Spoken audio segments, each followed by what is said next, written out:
أعوذ بالله من الشيطان الرجيم بسم الله الرحمن الرحيم قل للذين كفروا ستغلبون وتحشرون إلى جهنم وبئس المهاد قد كان لكم آية في فئتين التقتا فئة تقاتل في سبيل الله وأخرى كافرة يرونهم مثليهم رأي العين والله يؤيد بنصره من يشاء إن في ذلك لعبرة لأولي الأبصار صدق الله العلي العظيم۔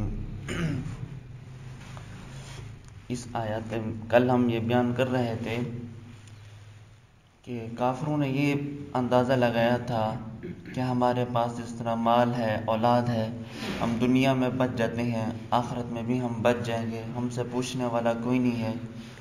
تو اس طرح کے انہوں نے اپنے اوپر سوالات عائد کر لیے تھے۔ اگلی آیات مبارکہ میں اللہ تبارک و تعالی ان سے یہ فرما رہے ہیں، کافروں تم دنیا میں بھی مغلوب ہو جاؤ گے، مارے جاؤ گے، دنیا میں اندر تم ذلیل ہو جاؤ گے، اور آخرت میں تمہارا بچھونا جہنم ہے، تم ہمیشہ کے لیے پھر جہنم میں جلتے رہو گے۔ تم ایسا مت کرو، تم حق کو قبول کر لو۔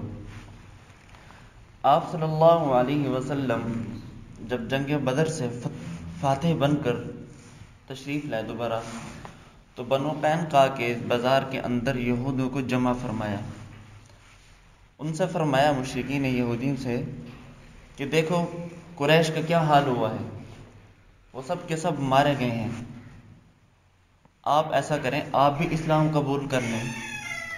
تو ان مشرکین یہودیوں نے یہ کہا، اے محمد صلی اللہ علیہ وسلم، آپ نے ان لوگوں کو شکست دی ہے جو نہ تجربے کار تھے، لڑائی بھی کرنے نہیں آتی تھی، چند لوگوں کو آپ نے قتل کر کے اپنے اوپر غرور سنبھال لیا ہے، آپ کا ہمارے ساتھ جب مقابلہ ہوگا ہم پھر آپ کو دیکھیں گے۔ یہودوں نے آپ صلی اللہ علیہ وسلم کو یہ دھمکیاں دی۔ تو اللہ پاک نے فرمایا، یہ یہودیوں تم دنیا میں بھی مقتول ہو جاؤ گے، مارے جاؤ گے، اور آخر میں تم جہنم میں جاؤ گے، تم ایسا مت کرو، تم میرے نبی کی بات کو مان لو۔ لیکن انہوں نے یہ بات نہیں مانی۔ دوسرے سال پہ جنگ احد ہوئی۔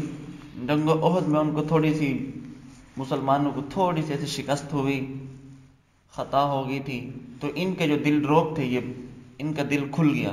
انہوں نے یہ سمجھا یہودیوں نے کہ اب ہم مسلمانوں کو لڑائی کر سکتے ہیں، قتل کر سکتے ہیں۔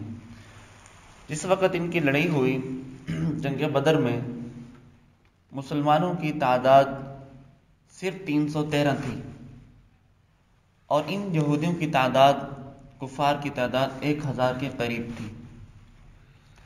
انہوں نے یہ سمجھا کہ مسلمانوں کی تعداد تو بہت کم ہے، 313 ہے، ہم ہزاروں کی تعداد میں ہیں، ہم ان کو آج مزہ چکھا لیں گے۔ لیکن اللہ تبارک و تعالی نے اپنے حبیب سے فرمایا، میرا حبیب، مدد دینے والی میری ذات ہے، آپ لڑیں، آج انشاءاللہ حق کا بول بالا ہوگا۔ تو صحابہ کرام رضوان اللہ تعالی علیہ مجمعین نے بھی شروع میں ڈگمگا گئے، ہم تعداد میں کم ہیں، وہ تعداد میں زیادہ ہیں، ہمارے پاس بھی سامان بہت کم ہے، تلواریں، زریں، اونٹ وغیرہ بہت کم ہیں، ان کے پاس بہت زیادہ ہیں، اور مسلمانوں کی تعداد کے صرف ان کے پاس 70 اونٹ تھے۔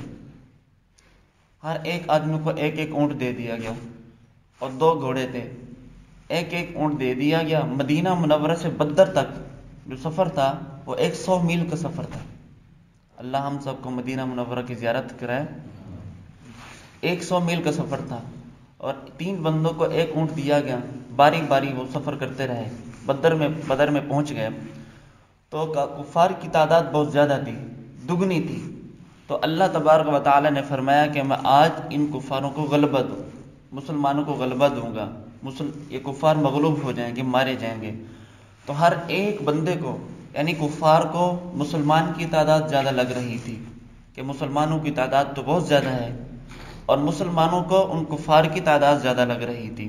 اس لیے کہ اللہ تبارک و تعالی ان کفار کے دل میں رعب ڈال دے مسلمانوں کا، کہ مسلمانوں کی تعداد واقعتاً بہت زیادہ ہے، اور مسلمان کو اس لیے تعداد زیادہ دکھے گی کہ وہ تاکہ ان کی تعداد دیکھیں، وہ اپنی طرف جب نگاہ ڈالتے ہیں وہ ہم تھوڑے ہیں، پھر دوبارہ اللہ پاک سے مدد طلب کرتے ہیں، یا اللہ ہمیں مدد دے، ہم تعداد میں کم ہیں، وہ ہم سے زیادہ ہیں، تو وہ اللہ پاک سے مدد طلب کرتے رہے۔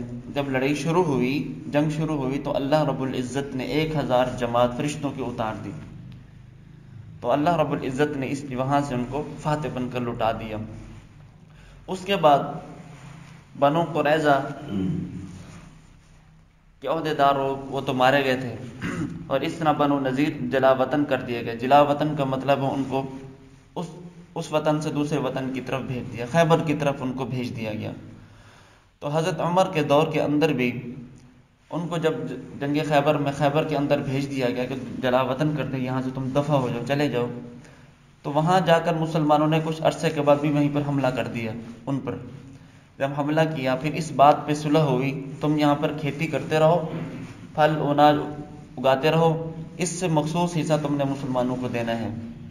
تو اس طرح یہ بھی ذلیل ہو گئے۔ تو حضرت عمر کے دور کے اندر جنگ خیبر کے اندر بھی ان کو بھگا دیا گیا۔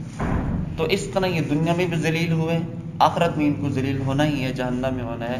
تو اللہ تبارک و تعالی نے فرمایا تم میری اور میرے حبیب کی تم مانتے رہو۔ یہ سوال صرف ان کفار کو نہیں ہے بلکہ ہم سب کو بھی ہے۔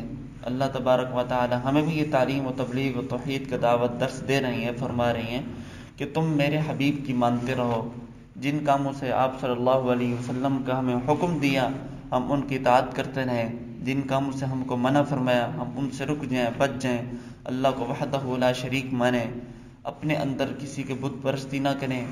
ان آج کل کو جو رسم چل رہی ہے بتوں سے مانگنا، ان پیروں سے مانگنا، ڈاکٹروں کو مانگنا، یہ غلط بات ہے۔ مسبب الاسباب اللہ کی ذات ہے، ہر ذات سب کچھ وہی اللہ کی ذات ہے۔ جب بھی ہمیں تنگی پریشانی مصیبت آئے تو ہم اللہ کی بارگاہ میں پکاریں، یا اللہ مجھے یہ پریشانی ہے، مجھے یہ مصیبت ہے، یہ تکلیف ہے۔ اس کا مطلب میں یہ نہیں کہہ رہا کہ ہمیں پیروں کی دربار میں نہیں جانا چاہیے، بلکہ جانا چاہیے، ہم جائیں وہاں پر فاتحہ خوانی پڑھیں، ہم ان پیروں کا وسیلہ دے کر یا اللہ آپ کا یہ برگزیدہ بندہ ہے، آپ کا یہ دوست ہے، اس کے تو فعل مجھے یہ پریشانی ہے، میری اولاد نہیں ہو رہی، مجھے نیک نرینہ اولاد عطا فرما، میں اس پریشانی میں مبتلا ہوں، ان کے تو فعل یہ سب غم دور فرما دے، یہ وسیلہ دے کر دعا کرنی چاہیے۔ دیکھیں ہم جب مکہ مکرمہ میں مدینہ منورہ میں لوگ جاتے ہیں تو وہ ان کو مدینہ منورہ کے اندر روضہ رسول پہ ہاتھ نہیں اٹھانے دیتے۔ کیوں نہیں اٹھانے دیتے؟ اس لیے کہ لوگ یہاں پر منت مانگنا نہ شروع کر دیں، شرک کرنا شروع نہ کر دیں۔ اتنی بڑی ذات کی جب وہ دعا مانگنے نہیں دیتے تو یہ پیر کون ہے؟ یہ تو ہم جیسے انسان ہیں۔ تو ہمیں بھی اس توحید کا درس ملتا ہے، ہم بھی اللہ کے علاوہ کسی کو نہ پکاریں، ہر وقت اللہ کی مدد اور نصرت ہم پر ہے۔ دعا ہے کہ اللہ رب العزت مجھے اور آپ کو اس پر عمل کرنے کی توفیق عطا فرمائے۔